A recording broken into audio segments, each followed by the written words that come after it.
আল্লাহু আলা কুলুবিহিম ওয়া আলা সামঈহিম ওয়া আলা আবসারিহিম গিশাওয়াতুন ওয়া লাহুম আযাবুন আযীম। ওর অন্তরে পর্দা, কানে পর্দা, চোখে পর্দা, হক দেখতে পাবে না, বুঝতে পারবে না, শুনলেও বিশ্বাস করতে পারবে না, অন্তরই বসবে না।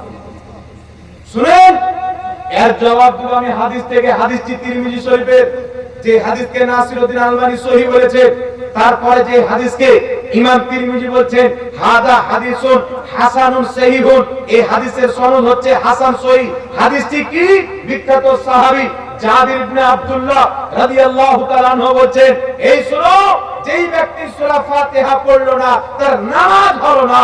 হযরতে জাবির ইবনে আব্দুল্লাহ বলেন যে সূরা ফাতিহা পড়লো না তার নামাজ হলো না, ইল্লা আইয়াকুনা ওয়ারাল ইমাম, কিন্তু ইমামের পিছনে থাকলে পড়তে হবে না। জয় সুবহানাল্লাহ।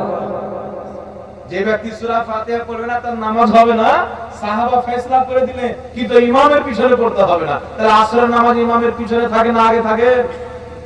জি, তাহলে ওই লোককে বলতে হবে জোহর আগে থাকে না পিছে, আসরের নামাজে ইমামের পিছে, মাগরিবের নামাজে ইমামের পিছে, ফজরের নামাজে ইমামের পিছে, পাঁচ ওয়াক্তের নামাজে ইমামের পিছে, জানাজার নামাজে ইমামের পিছে, ঈদের নামাজে ইমামের পিছে। তো না ঈদের নামাজে না পাঁচ ওয়াক্তের নামাজে, কোন নামাজে ইমামের পিছনে কোন কেরাত করা চলবে না। জোরে বলুন সুবহানাল্লাহ। আর একটু জোরে হবে না সুবহানাল্লাহ? তাহলে মাসলাটা ক্লিয়ার হলো বাবা, বুঝতে পারলেন? দলিল পেয়েছেন তো? তো হঠাৎ করে কেউ আপনার কাছে নতুন মাসলা নিয়ে চলে আসবে, আপনি বলবেন এতদিন তাহলে বাপদাদা সব জাহান্নামে চলে গেল, আজকে জান্নাতের টিকিট নিয়ে চলে আসলে। জান্নাতের রাস্তা আজকে খুঁজে পাওয়া যায়নি, বাকি জান্নাতের রাস্তা 1450 বছর পূর্বে খুঁজে পাওয়া গেছে, আমার নবী এলান করে দিয়েছেন। যাই হোক বিরাদর ইসলাম, আরেকটা কথা মাসলা ক্লিয়ার করে শুনেলে। আরেকটা মাসলা হচ্ছে, এই ছোটখাটো মাসলা নিয়ে সমাজে দ্বন্দ্ব হয়, আমি ফেরেজ করে দিতে চাচ্ছি যেন দ্বন্দ্ব না হয়। ফরজ নামাজের পরে দোয়া বলে, আছে না নাই? একটু জোরে বলেন, দ্বন্দ্ব আছে না নাই? ফরজ নামাজের পরে দোয়া। একটা মৌলবি তো আছে, আমি চাঁচলে গিয়েছিলাম, একটা কলকাতার গাধা মৌলবি বেরিয়েছে, কাঠ মিস্ত্রি। এ আবার বলছে যে ইয়াসিন নাম রাখা চলবে না, জাহাঙ্গীর নাম রাখা চলবে না, শাহজাহান নাম রাখা চলবে না। জাহাঙ্গীর বাদশা শাহজাহান বাদশা হিসেবে জন্ম দিয়ে চলে গেল, আর আজকে ও বলছে ওদের নাম রাখে চলবে না। হ্যাঁ, তো এইগুলো সব গাঁজাখোর মৌলবি, এদের ফতোয়া শুনবেন না। এরা ডাহা ফতোয়া দেয় আর দলিল কিছু দেয় না, ফতোয়া দেয় দলিল দেয় না। এ বলছে যদি মক্কা মদিনাতে ইয়া নবী সালাম আলাইকে বলো তো তোমার পাঁচের চামড়া তুলে নেব।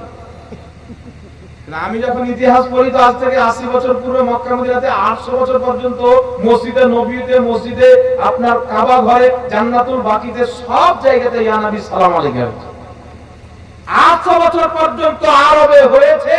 তারপরে ভারতে এসেছে, ভারতের মানুষ গেল এখানে ইয়া নবী সালাম আলাইকে পড়া হয়, হজ করতে গেল, ওখানে পেলো, এসে এখানে পড়তে আসবে। আর এই গাধা বলছে ওখানে পড়লে চামড়া তুলে দিত। আজকে তো ইহুদি বসে আছে, আজকে ওখানে কি করলে ইয়া নবী সালাম আলাইকে পড়লে, নবীকে সালাম দিলে চামড়া তোলা হবে, কিন্তু মহিলাদেরকে ডান্স করান পুরস্কার দেওয়া হবে। মোবাইল খুলে সৌদি আরবের রাজধানী রিয়াজ, রিয়াজের মাটিতে সালমান খান আর শিল্পা শেট্টি আমাদের ভারতের নায়ক নায়িকাকে নিয়ে গিয়ে সারা রাত্রি ফিল্ম ঘর উদ্বোধন করা হলো, ডান্স করিয়ে। ফরেন ইতিহাস পেপার আছে, আল কালাম পেপার আছে, আপনাদের বাঙালি পাওয়া যায়, বহুদিন পূর্বে ছেপেছিল। আর কাতার একটি জায়গা আছে আল জাজিরা, আল জাজিরা নামে একটি পেপার আছে, ওই পেপারের মধ্যে ছাপা হয়েছিল, আমার কাছে ভিডিও আছে। সৌদি আরবের সরকার বলছে আজকে থেকে সৌদি আরবে প্রকাশ্যে দারু বিক্রি করা হবে, কোনো রোকটোক নাই, বলে নাউজুবিল্লাহ। তাহলে সৌদি আরবে গিয়ে তুমি দারু বিক্রি করো, আমরা ইয়া নবী সালাম আলাইকে বলবো না, কি বলেন? জি, তাই কেউ যদি আমাকে বলে সৌদি আরবে ক্যাম্প হয় না, আমি বলছি বাবা সৌদি আরবে যদি ক্যাম্প না হয়, তাই তুমি যদি না করো, তাহলে সৌদি আরবে সালমান খান শিল্পা শেট্টিকে ডান্স করাচ্ছে, তুমি তোমার আব্বা মাকে ডান্স করো। দলিল সৌদি আরব। আর সৌদি আরব আজকে দেখেন না কোন অবস্থায় চলে গেছে। সৌদি আরবের মানুষের ইতিহাস যারা সৌদি আরবে থাকে তারা জানে, বেশিরভাগ মানুষ বিনা উযুতে নামাজ পড়ে। ফুটবল খেলছে মাঠে, হাফ প্যান্ট পরে আছে, ফুটবল খেলতে খেলতে নামাজের টাইম হয়ে গেল, না উযু না টুজু না মুখগুলা, ডাইরেক্ট নামাজে দাঁড়িয়ে গেল, হাফ প্যান্ট পিনেই নামাজ পড়ে। একটা যুবক এসে দেখছি এখানে হাত বাঁধছে, কি ব্যাপারে ভাই? গল্প করতে করতে বলছে সৌদি আরবে দেখলাম মানুষের কিছু থাক না থাক নামাজ তো আছে, ওরা ফুটবল খেলতে খেলতে হাফ প্যান্ট পরে নামাজ দাঁড়িয়ে যায়, আর আমাদের দিকে লোক নামাজ পড়ে না। দাজ্জাল কেন তুই বুঝলি কি? বোকা কোথাকা, হাফ প্যান্ট পরে ওর নামাজে দাঁড়ালো না, নামাজের ইজ্জত খারাপ করলো। কি বলবো বাবা? একটা লোক যদি একটা আপেল নিয়ে গিয়ে বাপের মুখে হাত সহ ভরে দেয়, তো তো আপেল খেলাম না, বাপের কিডনি দাম করলো। একটা আপেল নিয়ে গেলেন, বাপের মুখটা করে জবরদস্তি ভরে দেন, মরেন আপনি ঝোঁককে ভরে দেন, তাড়াতাড়ি মরে যায়। তাহলে আপনি বাপকে আপেল খাওয়ালেন না, জান্নাতের টিকিট কেটে দিয়ে দিলেন, কোনটা করলেন? হাফ প্যান্ট পিনে নামাজ পড়ে নামাজ হলো না গুনাহ হলো? জোরে বলেন। বিনা উজিতে নামাজ পড়া গুনাহ না নাকি? হাফ প্যান্ট এটা হচ্ছে সাতরা আওরাত, সাতরা আওরাতকে লুকানো হচ্ছে ফরজ। ঘুটনা উদাম করে কাজ করা হারাম, মাঠের কাজ হোক বাড়ির কাজ হোক, এই ঘুটনাটা উদাম করা মুসলমানদের জন্য হারাম, যে কোনো অবস্থাতে। বুঝতে পারছেন কথা না? তাহলে এই ঘুটনা উদাম করাই হারাম, তাহলে এটা উদাম করে যদি আপনি নামাজ পড়েন তাহলে হালাল হবে না হারাম হবে?